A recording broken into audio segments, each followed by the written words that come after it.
Hey, what it do, boo boos? It's your girl K, and we are back with Up Close with K.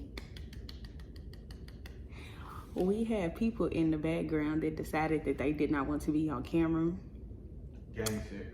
So it do make it a little awkward if somebody's in the background. But that's fine. But yes, welcome back to Up Close with K. This is our second episode. We gonna keep pushing to keep going. Today is Saturday. It's the weekend. Thank God for the weekend, finally. Y'all probably not watching this on the weekend, but that's okay. We gonna get our schedule together so that the episodes are falling on the days that y'all need to be seeing them. Today is going to be a little bit of a lighter, chill type of day and discussion. The first episode was a little bit more heavy and serious, but we are also going to have fun over here and talk about topics that's going on social media with the celebrities, child. We're gonna talk about music and all of that in between. So let's go ahead and get into it. Things first, stop looking at me. You want me to go get to the room? You don't have to look at me. All right. So first things first, we are going to get into some music. We have some new albums, singles, and whatever and such that dropped recently. Plus, I want to talk to y'all about some music I've been listening to this week and go through my playlist a little bit. So first, I just want to talk about the album I've been listening to all week is the Renaissance album, Beyonce. And what's crazy is she did this tour. She dropped this album a while ago. And when I first listened to it, it just wasn't giving what needed to be gave for me at that point in time. However, after watching how big the tour was and seeing some clips of the dances and the outfits and just how much people have raved about the experience going to the Renaissance tour, I decided to revisit the album because in my 9 to 5, it's not really a 9 to 5. It's a 10-hour shift. I have a lot of time to digest and take in a lot of music. So I decided to just cut on the album and run it from beginning to end. And let me tell you, I don't know why now it's hitting on a whole nother level, but it's hitting for me. So let me pull up the album real quick so I can tell you what my favorite songs are. Obviously, y'all have been on it way longer than me and I'm just now getting to it. But if you're like me and you visited the album at one point in time and it just wasn't hitting at that point, or you haven't taken the time to sit down and listen to the album, I really think you should, because it's feel good. House music is very popular. The chants and like the things that they're saying in the background, all of it makes you feel good. I get a little pep in my step while I'm at work and listening to the album. So go on, cut it on, and I'm pretty sure you're gonna feel like that girl. So starting with number 1, I'm That Girl. That's what the album opens with, and that's like one of my favorites.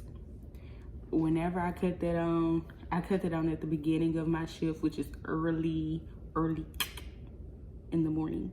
And so I used that to get through my first little half of my shift. And although I be stumping up and down, picking items, I be feeling like I'm on the runway while I'm doing it because of this album and this song. So I'm That Girl. I like Alien Superstar. What's next? I love Heated, and I think I found out that Drake wrote Heated. So when you go back and listen to that song, tell me that you can't hear him saying it. Tell me that don't kind of sound like him a little bit. Like you can hear the vibes that he gave her, and she like took it and zhuzhed it up a little bit. But I love Heated. What else? I also like Church Girl, Energy, and Thick. The first time I heard it, like I said, I was listening to it at work. Thick came on and I swear I almost broke down and started twerking in the middle of work. And I was like, ooh, you gotta remember where you at. But that song just made me feel like a baddie real quick. I had to remember and come back to reality. So that has definitely been heavy in my rotation for this week at work. Let me go back to, and I listen to YouTube music. I used to have Apple, and I just ain't been giving Apple Music my points right now, but maybe I'll come back. But YouTube music, it gets the job done.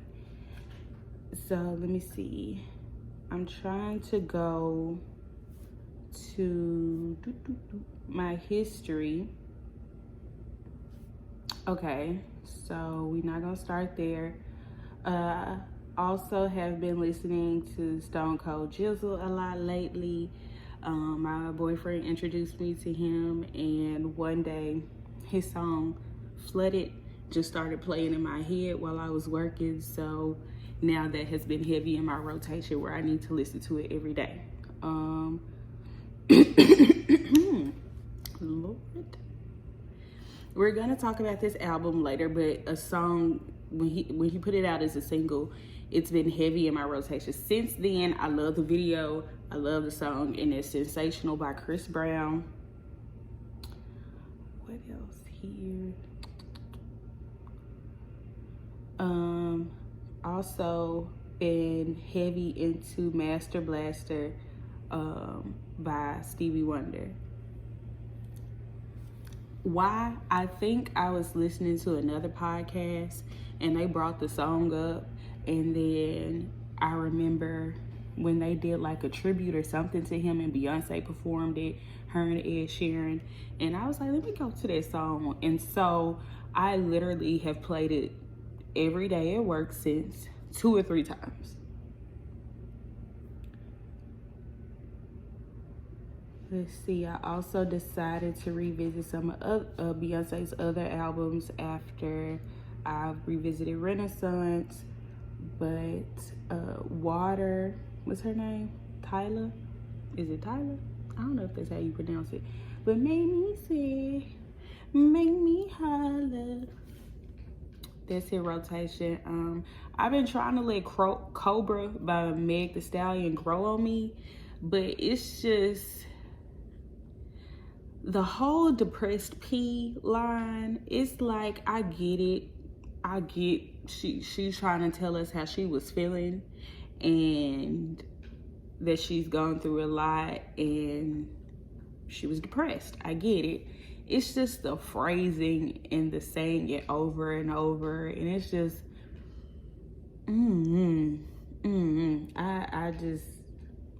I can accept it for what it is in her art without that having to be too heavy to me. I mean, for me to listen to it every day, but I have been trying to let it grow on me just because I'm trying to appreciate the story she's telling. But that line right there, it be deterring me from the song. I cannot lie. And Tizo Touchdown obviously has been, not obviously, but he's been in my rotation. Drake, For All My Dogs, Calling For You has been my #1 song that I'm playing every day. That's kind of my leave work song where I turn my music up, my speakers are banging, and I'm just happy that I am on my way home and I am finally about to clock out. I mean, I finally have clocked out and made it off the lot, and I'm through with them till tomorrow. So that'd be my pump myself up because I just got off work. So now let's get into the new album that dropped yesterday on November 10th. Chris Brown dropped his 11th album, and it's called 11:11. It was supposed to come out today on 11/11, but he dropped it a day early, and I maybe I'm biased because I love me some Chris Brown, but I love the album already. I think he's super creative, super talented. He puts a lot of thought into his art, and he just enjoys it. He loves it. He hasn't stopped. No matter what's going on around him, other issues he's facing, he continues to drop music. He continues to give us music, and I will always appreciate that. So on 11/11, I spent time listening to it yesterday. I got to about song 8 or 9, and then I finished it up this morning so I could come in and talk about the album and some of my favorite songs. And like I've already mentioned, he did drop some singles before he dropped the album, and Sensational has been my #1 song. I love the song. I love the video. It's like now when I listen to the song, I'm visualizing the video the whole time in my head and the dancing. And I like the, he used Afro beats and he had other artists.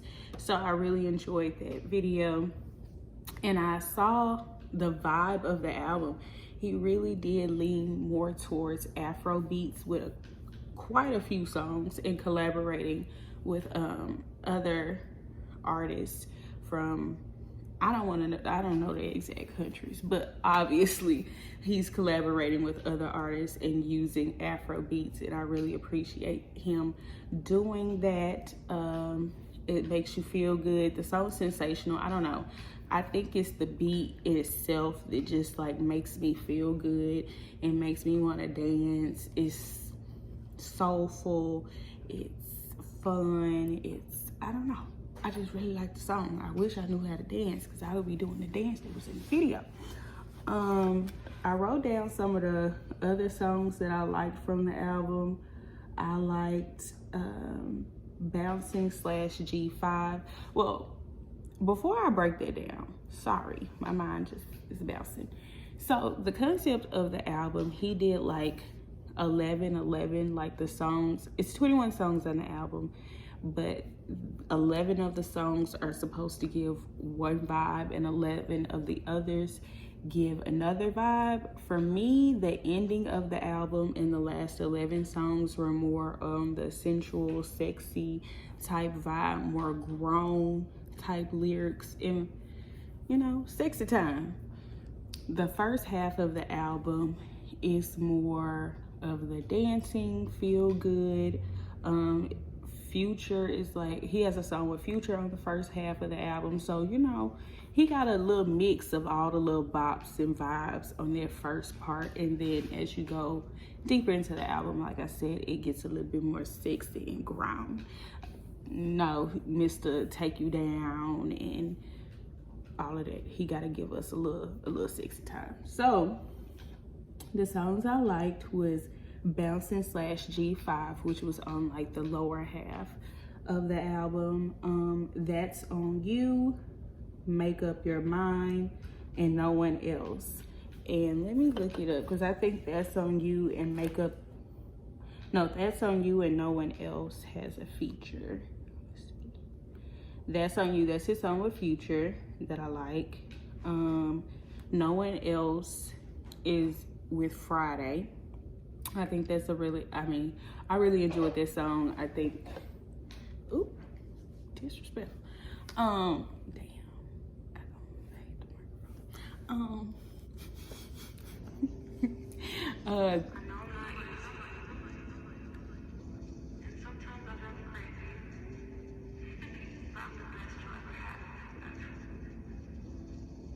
I hear music. Are you playing music?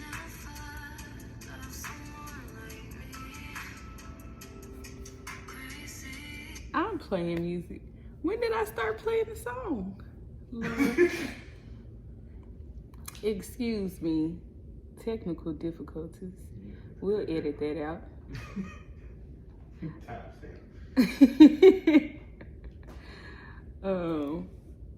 But yeah, the song with Friday, I really enjoyed that when that was stuck out to me immediately. Make Up Your Mind stuck out to me immediately. The song Red Flags, I'm feeling it. I didn't think I needed to include it in my favorites right now, but I really do think it's a solid album. It's a great album. Chris Brown always gives us what needs to be given. Like, we need to stop playing with him.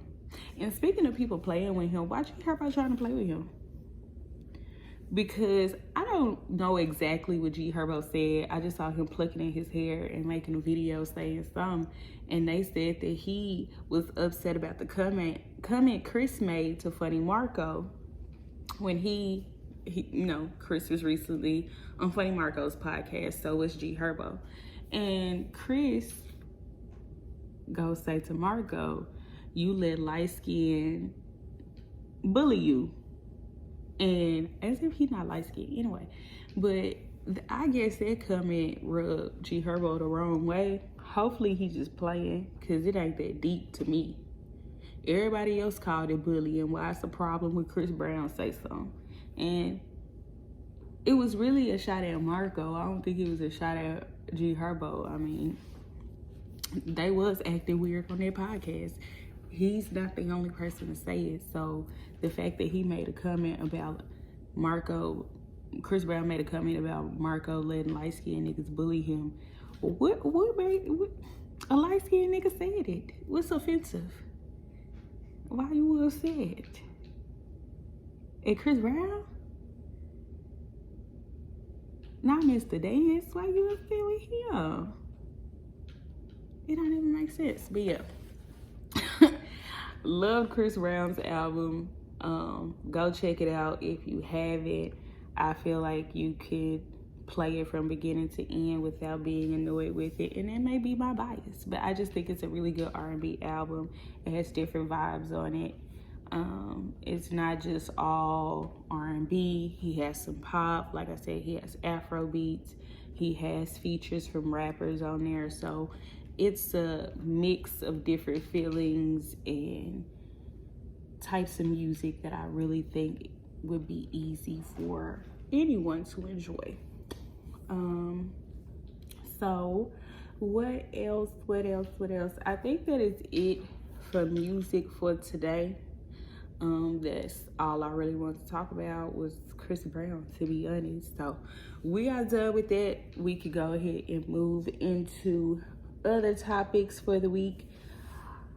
At this point, I will be, from now on weekends, this would be the point where we're talking about trends, maybe my favorite TikToks from the week, my favorite shows, or something that I'm watching this week. I don't have a lot that I put together, but I can tell you a show that I really have been enjoying lately, and that is The Voice. Can't nobody tell me that I don't know how to sing. I'm really tired of haters. It's a hater in this room. They be trying to act like I don't possess the talent. Sing right now.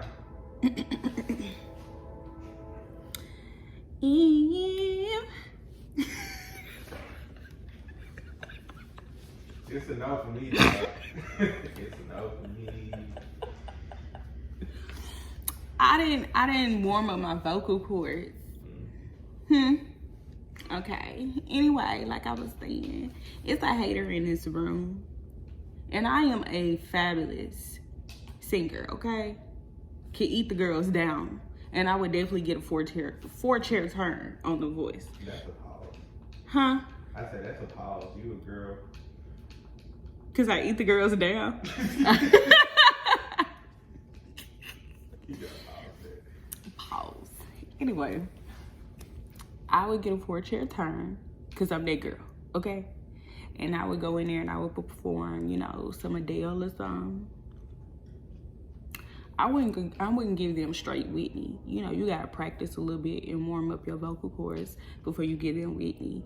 And so what I just did, I was really just playing with y'all, like, don't take it serious. But The Voice, really been enjoying it. I've been watching it with my boyfriend, and he was like, it seems like it's never gonna end, because I swear, they giving them so many saves and steals this season. It's like, when we gonna get to the live shows and we really see who's competing? Because right now they still in just battles trying to stay on the team. So now, so first you go through your blind auditions, then you go to a two-way battle, and then you go to a three-way battle, and you pick your own song, and only one of you can get chosen by your coach. But if you're good, you could be available to be stolen or saved by a coach. And then from there, now they're talking about they going to playoffs. I do not know what playoffs involve. But when are we getting to the live shows? And one thing I can tell you about Voice, even though I really enjoy the show, they are pumping these out. Like, we on season 43. I don't even know. Like, it's something outrageous like that, though. I know The Voice has been on for a few years, but it seemed like they have 2 or 3 seasons within 1 year. I let it simmer for a little bit, okay? This season, the judges are John Legend, Gwen Stefani, Niall, and Reba. And so I feel like they're always going to have to keep one key black person. And every time a black person auditions on The Voice, I swear, I just know they finna go with John. If they don't go with John, they're gonna go with Gwen Stefani, because Gwen Stefani is the closest thing that you could get. If you don't, and then there's some of them that just wanna go with Niall because he's won the past season and because maybe he's the most popular right now. And then some people just wanna throw a monkey wrench in things. They want to spice it up, and they decide to go with Reba. But all the country artists obviously are going to go to Reba. If you're a pop artist, if you're young, you're going to go to Niall. If you're a woman, black, white, that you have a little bit of a soulful voice, you have a different type of voice, you're going to go with Gwen. And most of the time, if you're a black person, especially a black person that sings soulful music, you're going to go with John Legend. And so I think they need to spice it up with the judges and make it a little bit more of a surprise, because you can almost kind of guess who somebody gonna go with. But besides that, I really like The Voice. It's fun for me to watch because I know I could be there with them one day. With something else, I've been really enjoying watching movies lately, trying to get into more movies. I have not been a movie type of girl. My attention span be all over the place, and I cannot dedicate a whole bunch of time to a movie. And my movie choices are still a little bit childish. If my boyfriend, if you ask him, I just want to watch all the comedy movies, but I'm trying to get into being a movie buff. So for y'all that are watching and tune in, why don't you leave me some movies I can watch down below. As far as anything else with trends, You're very quiet. I'm quiet. You're getting quieter as you go.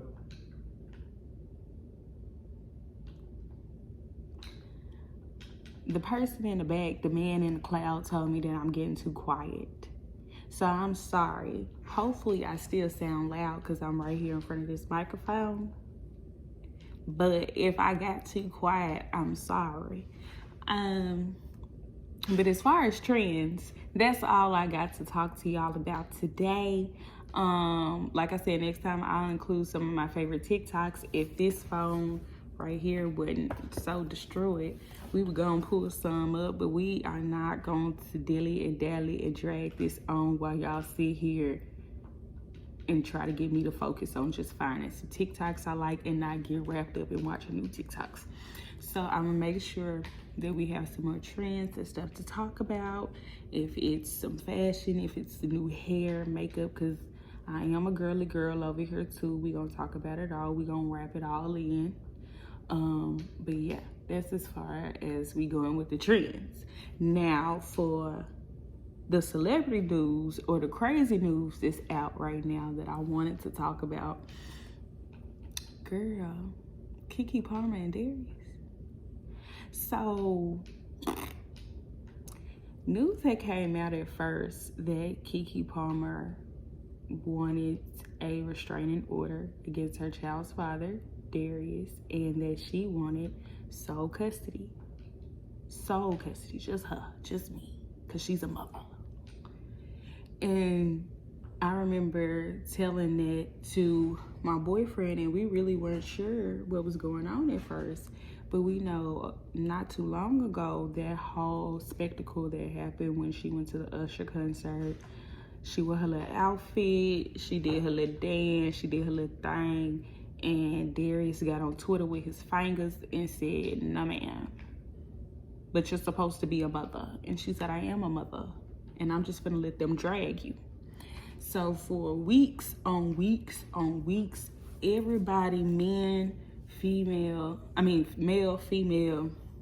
celebrity, non-celebrity, aspiring podcasters, real podcasters, all were sitting around debating what happened, what they would have done, why he was acting like that, and that the reason he came out and made those comments in the first place was just all surrounded around respect. That KeKe, what she did, took it too far. It was disrespectful, and some people felt like he had the right to say what he said, despite not really agreeing. I don't think everyone agreed with the way he chose to say it by getting on Twitter publicly and talking down on her like that. They felt like they could have been something done in private, something they discussed, but not everyone was against him speaking up and saying that he felt like that was inappropriate. Now, throughout this whole time, KeKe kept it pretty much on the hush. She just let everybody say what they wanted to say. She let the narratives keep going and going and going. And she let Polar Darius out there drown. And when I say Polar Darius, I'm talking about during this time. It looks like he was just out there drowning by himself. And she wasn't gonna say nothing. And although the situation was embarrassing, now that we know what's going on with them, it's like, was she not saying something for a reason? Because she was happy this was happening, because she was tired of dealing with him treating her a certain type of way and acting a certain type of way, and maybe that just wasn't privy to us at the time. So fast forward, she had a birthday. Was it maybe October? It wasn't too long ago. It was like within the past 2 months. She had a birthday and she went out with Darius. It was pictures of them going out to eat. And once we saw these pictures and this surfaced, a lot of people were like, see, that's why you stay out of people's business. They gonna do what they wanna do. Don't sit up here defending and yada, yada, yada, because these people are gonna get back together and it's gonna be cool. And you did all this talking and got so invested in someone else's relationship when you really shouldn't have, and it had nothing to do with you. So things were looking up. I personally thought that they were fine since they were out together for her birthday. He did this little post for her, and so I thought they were working on things. Until we get to this good old month, November already. We only on day 11. And the reports came out about the restraining order and custody. And then I get online and I'm scrolling and they're like, it's footage, evidence of Darius physically PAing KeKe Palmer. And it was caught by her webcams in her home. Now, the pictures, I did go try to look for the pictures because I'm like, what are they talking about? I didn't see this part. But it was, it seemed all of a sudden that this restraining order and the custody battle thing, like, it just seemed like it came out of nowhere. And so I was like, okay, well, if this evidence is out there, that must be the reason. And so I went and looked for it, and I found it. And so the pictures are pretty blurry because they're taken from a camera, and I don't know how or who got a hold of these pictures. I really don't, in my opinion, feel like KeKe Palmer would try to put these pictures out to the public. I don't think that would help her case if she's already building a case and she's already been to court. Proving it to us is not, we can't help you with your custody battle or your restraining order. So putting those images out, for us, it just don't make sense to me. So I don't know how the images got out there. I don't know who got a hold of it. I don't know how any of this news got out and broke. People just be sitting and waiting on this celebrity news to be the first person to report. They got a plug somewhere. But these pictures come out, they're pretty blurry, but you can tell that something is happening. Some type of aggression is happening. Looks forceful, looks like, allegedly, you know, looks like some PA could be happening. And it's really good that she was able to catch that footage, and she had those cameras in her home, and I guess that's why cameras are beneficial to have in times like these. It's a very unfortunate situation, especially with them. The way they came to us, it just seemed like it was so happy at first, and that she was happy, and that they were this cute little family, and now they have this little baby that's involved. And so it's a sad situation to see. Definitely prayers to everybody involved so they could get through this. Hopefully they could get through this, because the most important person is Lily Otis. And that's the baby name, right? Leo. Let me call him Leo. Because that's the most important person. But I hope KeKe gets through everything. And I know a lot of people still have opinions about how that situation went, how the news came out. But that just goes to show you never really know. And even past that, as I was continuing to follow the story, we never usually see KeKe mom. During that whole time of KeKe's, the whole Twitter Usher concert issue, nothing was ever said by her mom then, but for her mom to come out and speak up for her daughter in this situation. You know, mama bears, they gonna come out when they need to with their claws for their babies. And even for Darius, his brother, he came out, he made some tweets referencing to this situation. And so it just seems like a lot. The families are super involved, and I just hope that they're able to work it out, and we don't have to continue to have all of this play out in front of us. This baby will see this one day, and what's most important is everyone getting the help that they need, getting the encouragement that they need, getting the love that they need, and pouring that into the baby.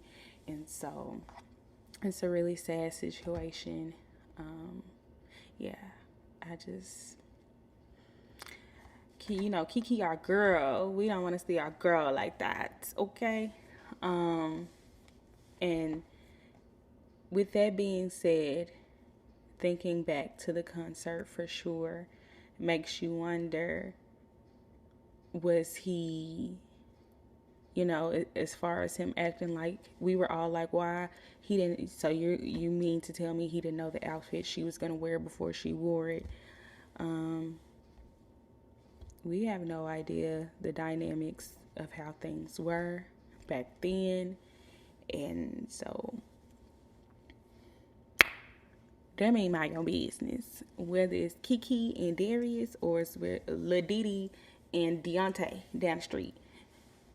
Get involved when you need to get involved.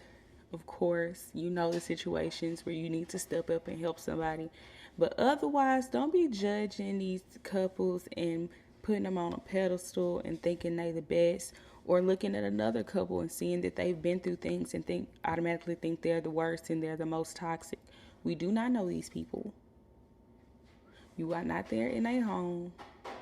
And so we can all make comments and speculations on what we think is happening, but we really do not know. These are people just like us, and of course we're fans of these people. We've seen them in movies, we've seen them in videos, we've watched them grow up in front of us. We feel like we know them. You're going to get your feelings hurt every single time. So that is the end of the vlog this Saturday. We just wanted to talk about a little bit that's going on. I definitely am going to make sure that from now on out that we have a full discussion planned, a full timeline planned out for y'all. Also, I want to start doing questions or like story times, or just having an open discussion about something and being able to share our opinions together about it. And so look forward to all of those things coming in the very near future. We are definitely working on a schedule. We are working on making this the best that it can be and growing it. And I'm so thankful for anyone that's watching, and I hope that you continue to watch. Tell your friends and your folks and everybody about me, all right? And until next time, be good to yourself, be good to others, be safe. And this was Up Close with K, y'all. Bye, bye, bye.